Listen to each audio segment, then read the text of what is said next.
morning, kabagan! Ngayong umagang ito ay magkukumpuni tayo ng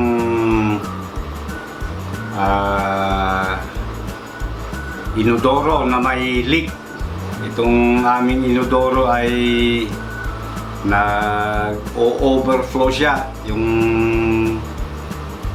tubig niya tumatapon dito sa may handle niya, kaya ikukumpuni natin. Noon ginawan ko ng paraan, medyo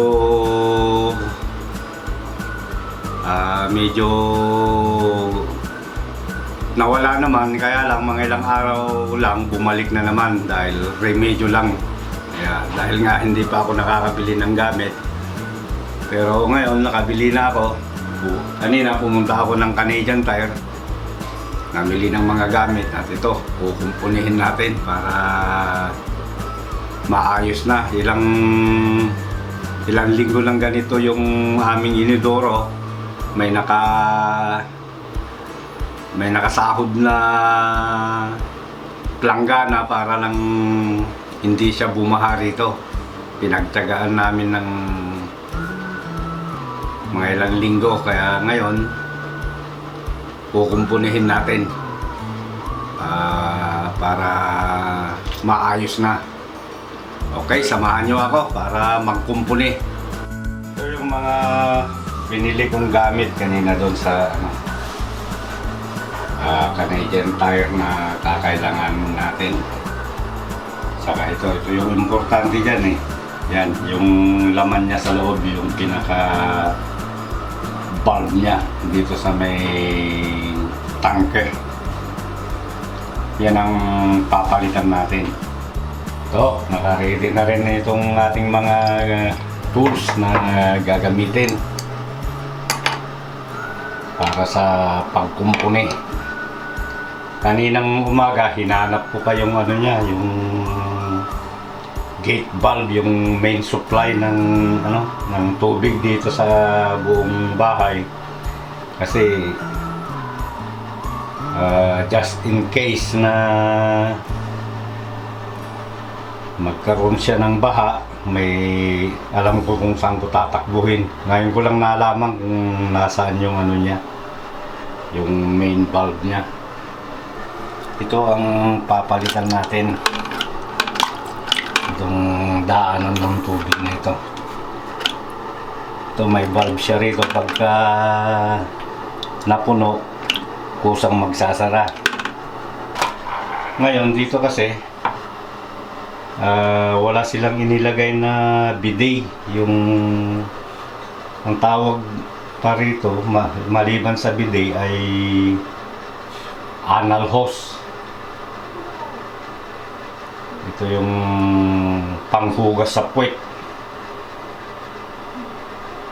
Ayan, maglalagay na rin tayo kung ganun din lang na magkukumpuni na, lalagyan na rin natin ng ganyan, yung panghugas sa puwet, para hindi na kailangang gumamit pa ng tissue. Kasi dito nagtataka ako rito, hindi sila naglalagay ng ganun. Lahat ng CR namin wala. Ay, tanggalin muna natin itong tubig niya.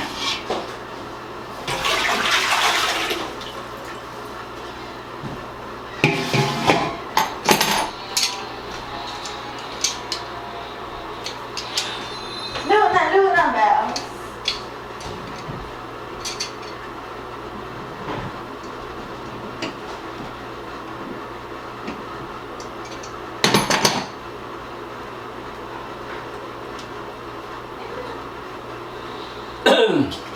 Op. May konting tubig pa. Tanggalin natin yung pinaka niya, lock niya rito.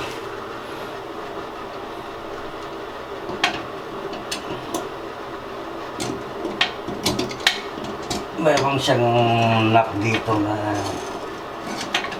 plastic.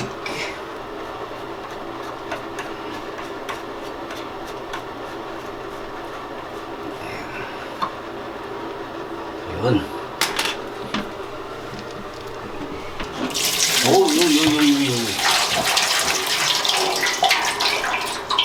Tumulo. Ayan ang Oo, yan na. Yan na, tanggal. Ayan. Buti na lang may natutunan ako sa ano. Sa construction. Ito yung Yan sa lababo mo ilagay ah. ito yung sira. Ayaw ng tumigil yung tubig kahit puno na siya, tuloy-tuloy pa rin yung labas ng tubig.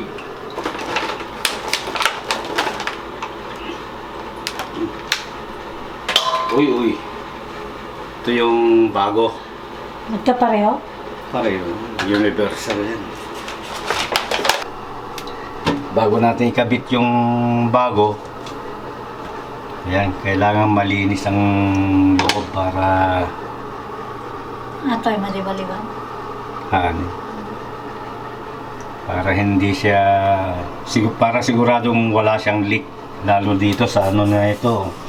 Dito uupo yung ano eh. Dito uupo yung ano niya. Gamit. Sapita. O yung pinaka-rubber niya, kaya dapat malinis yun para hindi siya magkaroon ng leak. Ayan. Ayan, ito yung rubber niya. Oh. Kailangan maganda yung lapat niya dito. Ay, mahirap ang malaking katawan.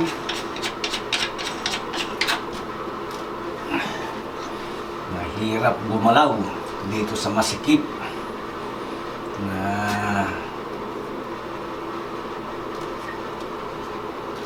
lugar. Kailangan dahan-dahan lang tayo sa paghigpit dito kasi plastic ito eh. Baka sumobra sa higpit eh, mabasag. Lagay na natin ang supply.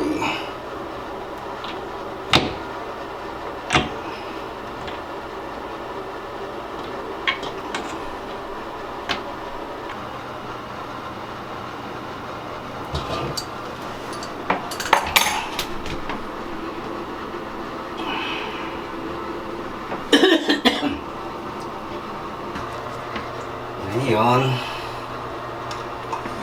ilagay na natin ang bidet.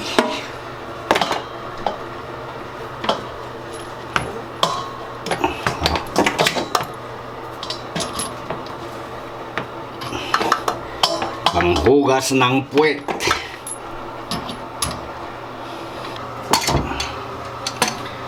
Alright. Isa pa.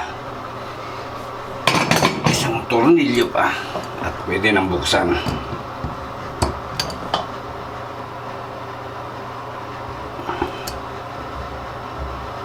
Yan.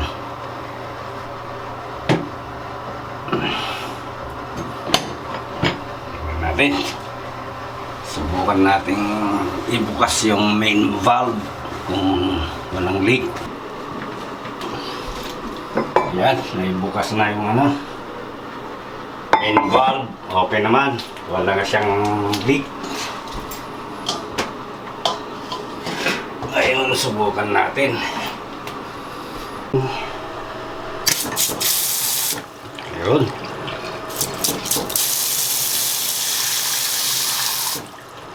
Lakas ah.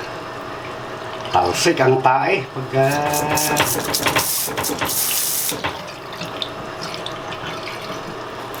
pagka ginamit. Ayos. Okay na.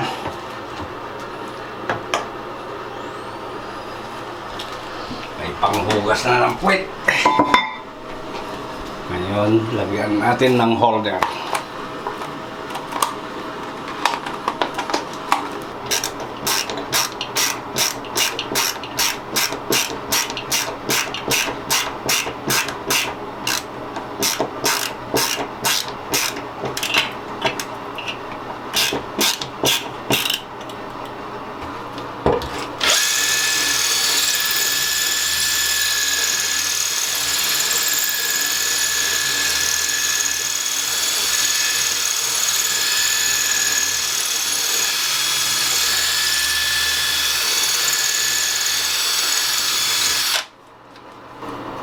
ng tissue sa paghuhugas ng puwet.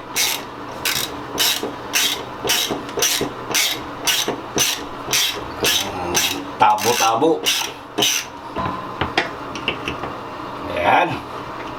Meron na siyang sabitan. Okay. Testing ulit.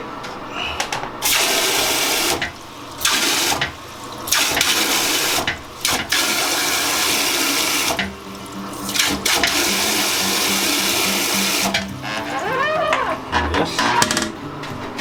Right. All right. It's done. Ayan, kapag yan, tapos na ang bidet, ang panghugas ng puwet. Konting gastos lang, mga kulang-kulang 100 lang, pati mga fittings. Ayan, kapag yan, medyo nakatipid na naman tayo sa labor. Kung sa kwan natin ito pagagawa sa mga plumbing, siguro sa labor lang titirahin ka na ng maximum 300 bucks o kaya 200, ganyan. Di malaki na yung natipid natin kung tayo na mismo yung tayo na mismo ang gagawa. Pero kailangan din talagang medyo alam natin yung gagawin natin, kasi delikado rin to, baka bumaha pagka hindi kayo magdahan-dahan. Kailangan alamin mo kung nasaan yung yung main valve para safety tayo. Okay, kapag yan maminsan man okay, maraming salamat mga kapagyan. Stay safe. Ingat-ingat tayo lahat. God bless. Bye-bye.